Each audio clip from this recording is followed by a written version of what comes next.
சேலம்ல இருந்து தான் வரேன். எங்கள் வீட்டுக்கார்ட்ட கேட்டேன், எனக்கு டைலரிங்கில் ரொம்ப இன்ட்ரெஸ்ட் அதிகம். அவர்கிட்ட கேட்டேன், சரி நீ போ அப்படின்னு சொன்னார். அப்புறம் நான் எந்த இன்ஸ்டியூட் போகலான்னு சொல்லிட்டு நிறைய சர்ச் பண்ணப்ப அப்புறம் இந்த இன்ஸ்டியூட்டில் வந்து நல்லா சொல்லித்தராங்க அப்படின்னு உடனே அப்புறம் அவர்கிட்ட சொன்னேன்.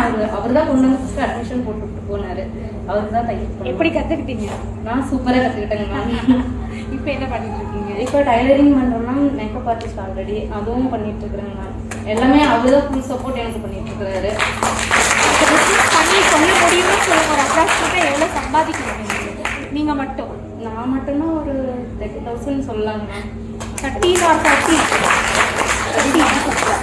13,000 ரூபாய் சம்பாதிக்கிறாங்க. ஸோ ஷாப் வச்சிருக்கீங்களா? பிளவுஸ் மட்டும் ஸ்டிச் பண்ணுறதுல மட்டும் இது ஸ்டார்டிங் தான். இன்னும் உங்களோட பிஸ்னஸ் வந்து 13ங்கிறது 30, 60 லேக் அப்படி போகணும்.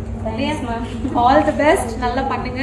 ஃபர்ஸ்ட் சம்பாதிக்க ஆரம்பிச்சிட்டாலே அது என்ன சொல்றதுன்னா ஒரு போதை, ஒரு அடிக்ட் அதுக்கு இல்லை. ஸோ காசு வரும்போது நம்ம இன்னும் ஹார்ட் ஒர்க் பண்ணணும். பிஸ்னஸ்ல அதுதான்.